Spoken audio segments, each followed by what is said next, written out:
Well, welcome back everyone. It's the moment that you've all been waiting for, myself and Albert included.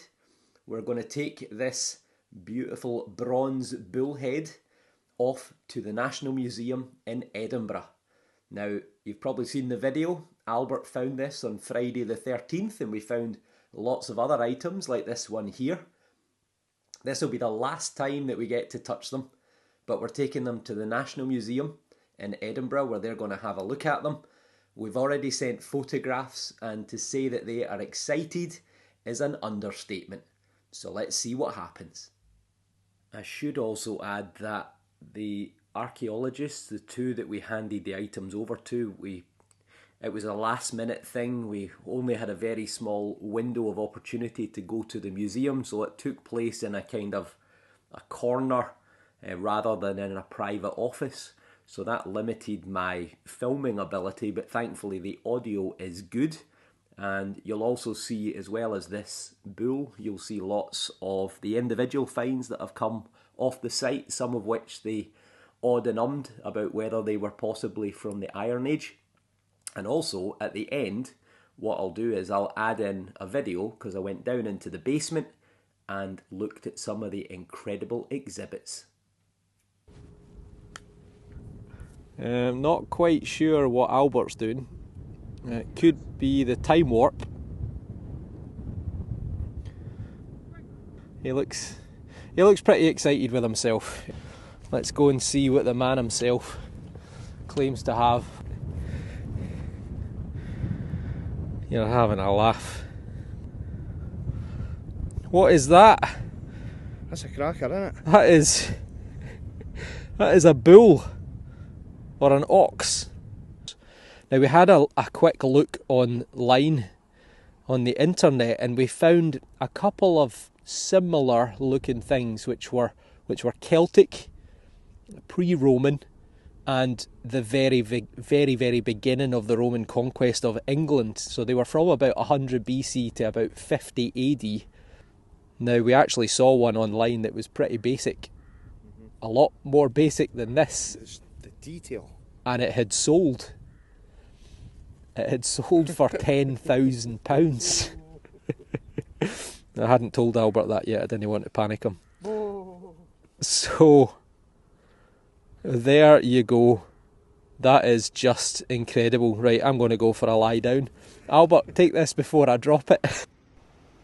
So this is us, arrived in Edinburgh, and Albert in front there with a little spring in his step as we make our way towards the entrance of the National Museum of Scotland.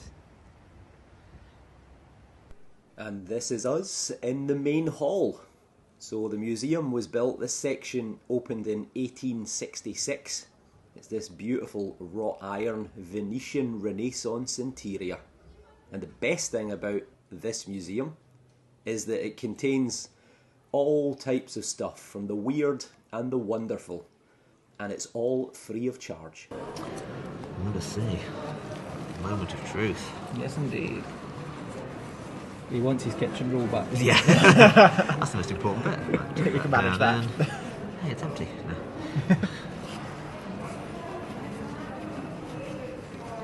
On drama. There we go.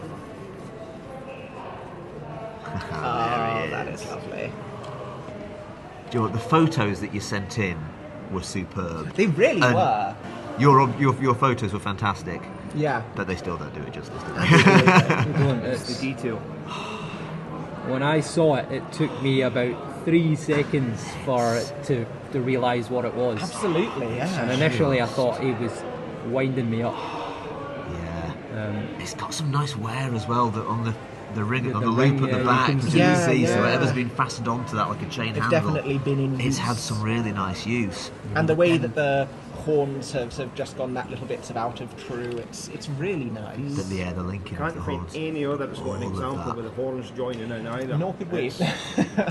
Yeah, no, you do occasionally And I with think the get pin bits of still in there as well. bull statuary. Yeah, that's the other Yeah, thing as well, is too. actually Yes. having the loops, because obviously you find the top bits, you sometimes find them where there's the bottom, but actually having the rivets through Yeah. is really nice. And because it's almost nice, you can actually see the rivets on the top, because you get the sense of how they've tried to disguise them. Yeah. Put the decoration, but no, just those eyes, the bits of fur. I mean, it's a little, it's bull, but it's a little bit wolf, and it's There's so much going on with it. The nose, the little detail. No, I mean, so the $1 million question: age? Do you think 100 BC? Do you think pre-Roman? I don't have a problem with it being. No. I think it could easily go back. Yeah. If it comes back as 2nd century BC, I wouldn't bat an eyelid in surprise. But obviously, it could go through. It could equally be made 2nd century AD. Yeah. It could easily be that there are some elements of it which say, oh no, this only after the Romans came there was this change in the way that they did the nose or something like that. Right. Yeah, but I don't know quite how many metalworks, but it definitely has the feeling of Iron Age, and it is. whether that's before Roman or after Roman or Roman. It fits absolutely for being a bucket mount. It's just so many of the other ones that you find, and like I say, if you search on like portable antiquities and things, you see that they're just not in that level of detail. The sharpness and the preservation on it, the level of decoration and detail, the quality of the manufacture on it is just stunning. When we looked online, the very few that came up were just not even close. Absolutely. Yeah, no, I don't think a lot of the ones that you see that were really worn will have been as nice as this when they were brand new. I think that's the thing as well. It's not. Not just the preservation; it's the fact that when it was made, it was really high quality metalwork. Survived astoundingly. Yeah, no, it's an absolute.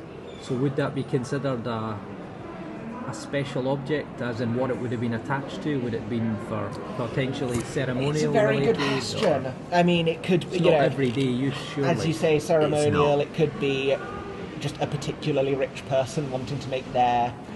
I mean, we say bucket mount, but that kind of is shorthand for it attaches to a pole. Some sort of vessel. Yeah, the rim of a vessel, and obviously they have a wide range of use. I was kind of think there's the. It's down in Wiltshire. It's in Wiltshire Museum at the minute. There's an Iron Age cauldron that's kind of got mounts and decoration and bits all over it. Oh, I shifted my foot just I was going to say, would you like to see? No, I'm fine. And it's that kind of thing as well, where that sort of vessel kind of defies a specific use and a specific function, because it's just so decorative and seems to have so much meaning.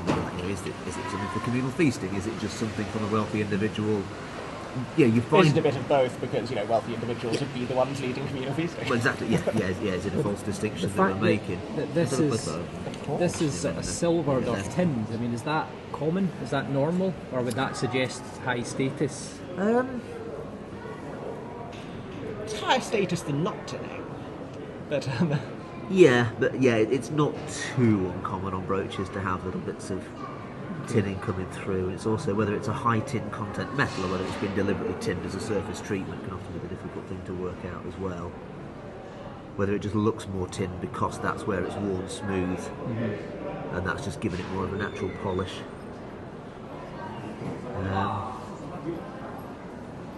But the brooch itself looks like a normal but nice example of a trumpet brooch.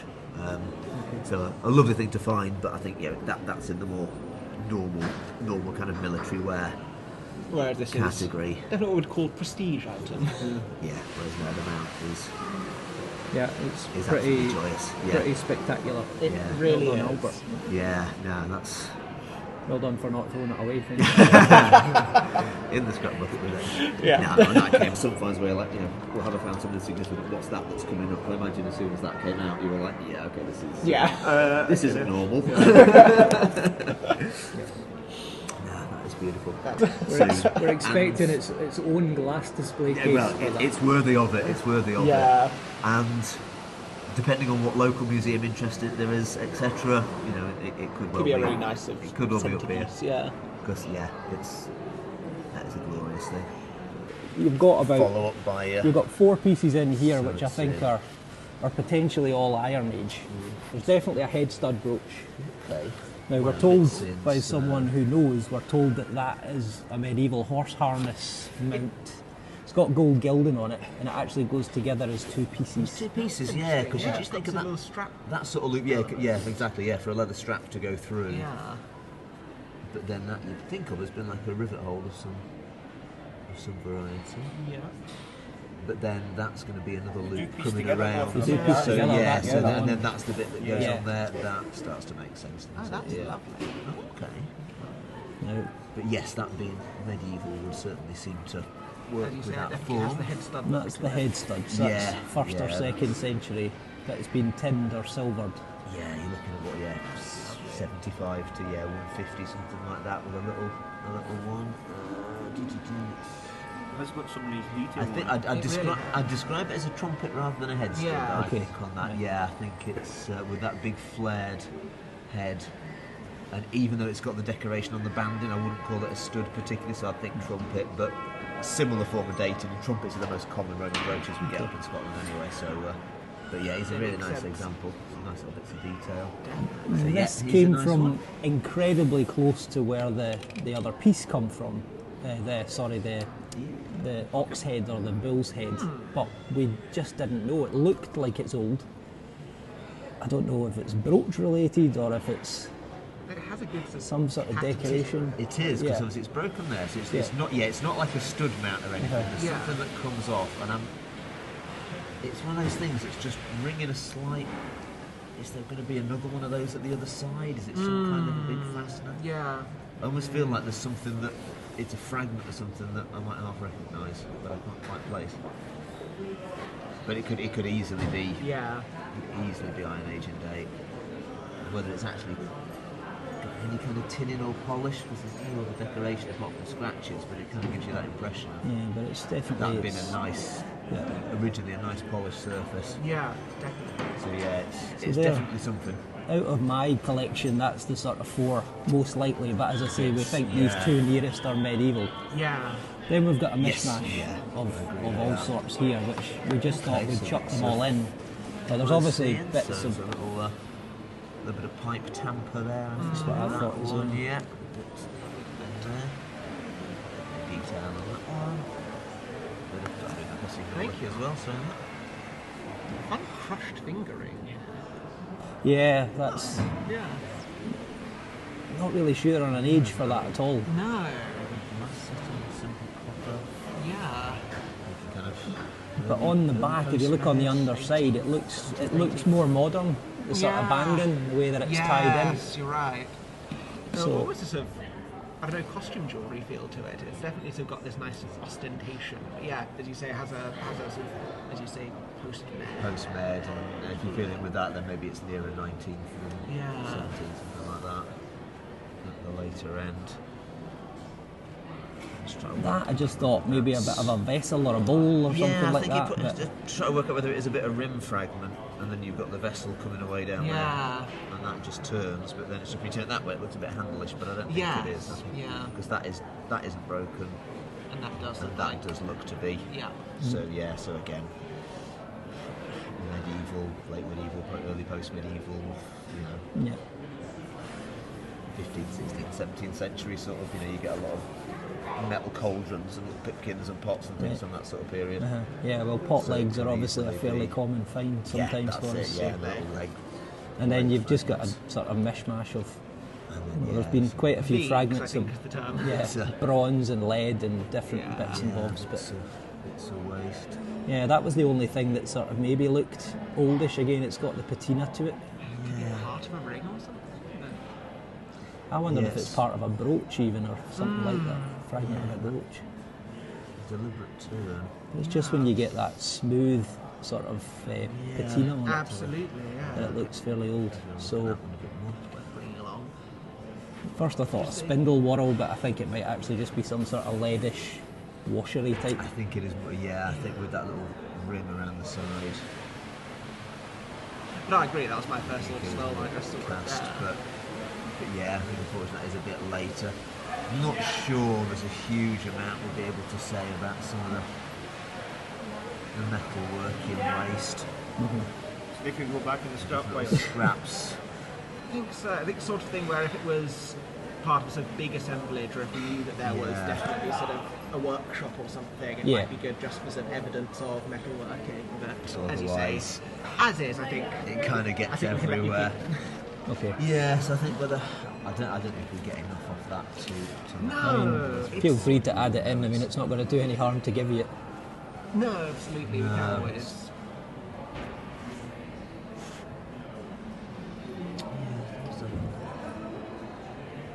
There's a turn, but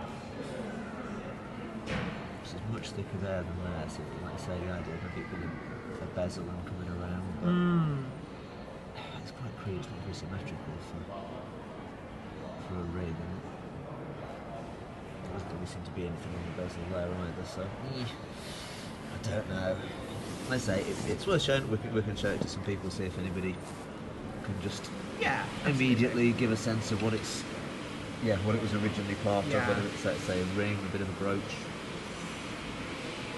Yeah, no, definitely worth doing. I think the tamper and the vessel fragment are probably not worth recording for us, I think, because I don't think they're ever going to be claimed.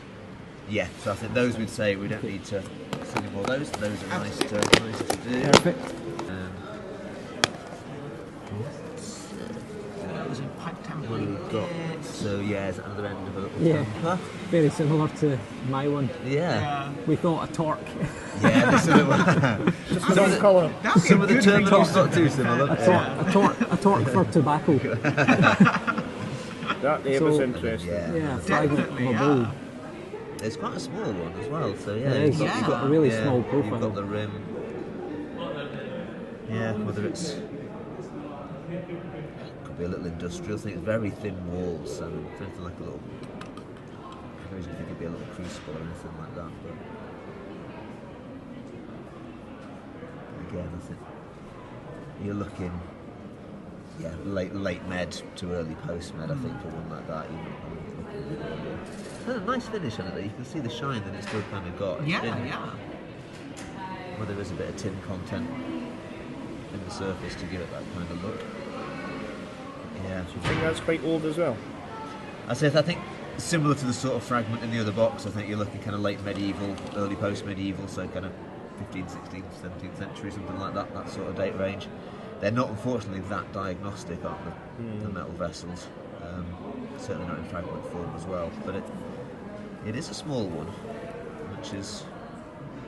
It's small and thin, so it's not kind of meeting the same sort of profile as a bigger, chunky, say, cauldron or tripod cooking pot or a ewer or anything like that. But not massively diagnostic.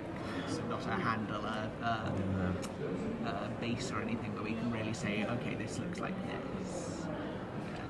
Yeah, it's just. But it definitely couldn't be Iron Age. No, it's too thin or I think too well made. I think so. I think too thin, too consistent. I think. I mean, it's difficult. It's not that you don't get nicer made copper alloy vessels and things in the. So you think period, it's copper but more than bronze? Because we weren't sure. We thought Well, it was bronze. we'd generally just use copper alloy. I mean, bronze is an alloy of copper, but it's without doing actual XRF testing, it's difficult to know, what the percentages are. Whether you've got, because you've got copper as the mainstay in there, but you might have bits of lead, you might have bits of zinc, you might have bits of tin in various quantities, and it's the balance of those that makes it. Right. The term we use so that bronze specialists don't get annoyed at us. Yeah. So copper alloy just kind of covers all bases. Right. But yeah, it could be a bronze, it could be an orichalcum, it could be there's all kinds of different alloys officially. So I'd go with late med, early post med on that one again, I think. But yeah, as to exactly what it was used for, that's a bit more difficult because it is smaller and more delicate, certainly. We thought that was a pendant for a horse harness. It, from the attachment, I'd say probably a later type, probably from a swinger, where it would be on the horse's head with the inside of absolutely, one of those proper sort of horse brasses you'll see hanging up in the right kind of pub. Also not particularly old then. So it's difficult. Not medieval anyway, yeah. That's the difficult thing. So the swingers are generally post-med. but it can be really hard to tell these from, as you say, this irregular pendants where it would be just this or this in a smaller frame. But based on the thickness of this and the fact that it's cast in one piece, whereas most harness pendants there will be like a tiny little iron rivet putting it in. Okay. That means, as I say, it's most likely a bit more modern, more of a sort of swinger head turret type. Okay. It's a lovely thing though. Well, we hadn't cleaned it at all because we didn't know if there was even Just in case there'd be a enamel or decoration. something. It's always the Thank you, because it is safest so way. important not to clean. Well, this is what we were curious about. Yeah, we wondered brooch-like or something related, but the colour seemed a bit wrong. Yeah, 'cause it's a little iron one, I think. Goes through. So I think the bar itself is the same at both sides. You've got it flaring out, and then you've got the rivet coming through. I think it's just a more modern little riveted nail, I think. Let's have a look. I don't think there's... Oh, yes, no, I see. Yes, got some head, and then that sort of flaring end. I mean, could be a strap fitting on that, I suppose. But either way, as you say, has the look of a brooch, but isn't. I think, feels more modern and probably, a bit of machinery or something like that, unfortunately. I think, coming from my end. There's a couple of what we thought bits could be of- beads, copper alloy, bronze beads, like hairpin beads or something maybe, or we weren't sure. Goes through. One's heavy and Most of one's this one. light. Yeah.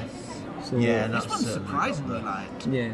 I could imagine that being pinhead, certainly. Yes. A two-piece. Yeah, pinheads, I think, would be the right Yeah. choice there. Yeah. Or possibly a sort of mounts. Date-wise, not quite sure. It'd be nice to take those in. They might not be entirely diagnostic. It'd be the two-piece manufacture, I think, that would be the mainly diagnostic bit, rather than just a simple round pinhead. Should we go for it? But yeah, I think they're definitely worth having a look at and seeing if we can get a closer date for those. Absolutely. And then otherwise, a bit of a lead or lead alloy, bit of moulding. There's a bit of vessel. Not the same one, is it? It was different. Little turned rim on that one, but again with an even smaller fragment, really difficult to say They're all exactly like what that would have come Really, from. like, nice little bits of vessel, just not for us. Unfortunately, Seems difficult to to be two conclusively parts. It was say. in the same spot. Ah. The other one as well. And that one there. But you can see there's a difference in sizes at either sides of it. Yes, yeah. So a bit there. Is it part of like a frame? Like a very big buckle buckle, frame yeah. or something? Yeah, it it's looks kind almost of like a Oh, and big it's got buckle. the so probably horse buckle or something like that, because it's got that recessed crossbar, which tends to be more horsey. Which I think is 17th to 19th So I century. think some of that sort of range, and I think this one probably the same as well with the flare. Yeah, it's not going down far enough for it to get the crossbar on that, but I think end of a fairly rectangular, well, a bit bigger when I did it there, but bigger rectangular brooch. But yeah, you're looking, say, 17th, 18th, 19th. You're looking at that kind of post-medieval brooch fragment, the buckle fragment on that one, I think. So there we go. What an incredible find from Albert. 6 months of metal detecting, and before I had an opportunity to film, I could see immediately the excitement on the archaeologist's face. I mean, this is a find of national importance. Albert should retire immediately because it will not get any better than this, and to find such an incredible find in the first 6 months of metal detecting is just unbelievable. So there isn't another known example from Scotland. The other examples that are known from England don't even come close in terms of quality of workmanship and condition. And Albert really has just pulled an incredible discovery out of the ground. I'm sure there's going to be a lot more to come about this fantastic find. And who knows, there's another one out there somewhere. They were part of a pair, so maybe you'll find that. sometime in the future. Right, let's go and have a look in the basement at some of the ancient artefacts that are on display. Give you some inspiration for metal detecting. So this is us in the early people's gallery, and this little stone with a cross has caught my eye because it looks a little bit like that carved stone that I found. This is an early Christian gravestone from the 6th century. And then a dream find for any budding metal detectorist. This is a selection of axes, of spears, of arrowheads, of swords, and even gold. This is a beautiful solid gold necklace or torque, and all these items are from the Bronze Age, about 1000 to 2000 BC. This room houses lots of Pictish carved stones, but the star of the show is in this cabinet. This is a beautiful Pictish silver necklace, probably made from melted down Roman coins, and its Pictish dates to around about the 7th or the 8th century, along with these carved stones. I think this is going to be the most significant thing in relation to what Albert found. This full-size item is a replica of something called a carnix, which is a war trumpet that was used in the Celtic early Iron Age period. Now, the original, or what is left of it, is the little bit at the bottom right, but I think you can see a lot of similarities between what Albert discovered and what the carnix looks like. So the eyes, the nose, and even the mouth are all very similar. So this would have been used sometime between 300 BC and 200 AD. And now we get to some of the really good stuff. These are examples of 3 hoards which date between the 4th and the 10th century. A gold finger ring hoard, and then on the left here this is a little 4th century Roman coin hoard, and then on the right this is a silver coin hoard from around about the 10th century. And who wouldn't want to find one of these? So these are solid silver chains. These were worn to display power and wealth, and the heaviest one weighs 2.9 kilos or 6.5 pounds. Those silver chains were from the 2nd to 4th century, but these are later. This is part of a huge silver hoard that was discovered in Orkney in the north of Scotland. Some pieces are hacked up, some pieces are whole, and in total the hoard weighed about 8 kilos, which is about 17.5 pounds. The silver was from the 10th century. Potentially it was either hidden from the Vikings or it was looted by the Vikings, and someone basically buried it in a pit that was lined with stone, and for whatever reason they never returned to collect it. So maybe they died, maybe they were killed, maybe they simply forgot where they put it, but it's an incredible collection of intricately worked material. And it wasn't just the people who wore the bling. This is called the Tor's pony cap. This is from around about 200 BC, and this is a bronze Celtic headdress which would have been worn on the top of a horse's head. So ceremonial, probably in use. And then you've got examples of some of the most beautiful silver caches ever discovered in Scotland. These 2 cabinets make up what is called the Traprain Law treasure hoard. It's a mixture of silverware from the 5th century, all Roman in date, and this is from the time of the collapse of the Roman Empire.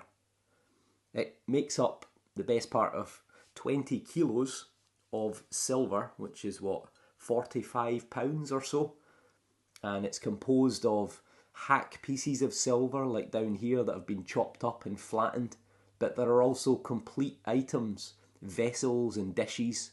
Some of them carry pagan symbols, others Christian, and this is all high quality silver Roman tableware, and it was probably given to a chieftain in Scotland, because the Roman Empire of Britain, or the province of Britannia, was under attack from all sides. So this was effectively a bribe. And then I think this has got to be every metal detectorist's dream. A Roman silver coin hoard. This was discovered in 1933 by workmen who were making a new road. It's composed of 1,925 silver Roman coins that date from 83 BC to 230 AD. Now, when it was found, it actually was probably in excess of 2,000 coins.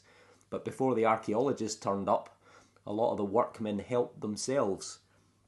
And it's said that where it was found in Falkirk, that for a time the local pubs and inns were known to be accepting Roman silver denarii as payment for alcohol. So there you go, but what a find. Some inspiration for some metal detectorists. It just shows you what is out there potentially still waiting to be discovered. So well done again to Albert for finding such a spectacular find. Something that's completely unique to Scotland.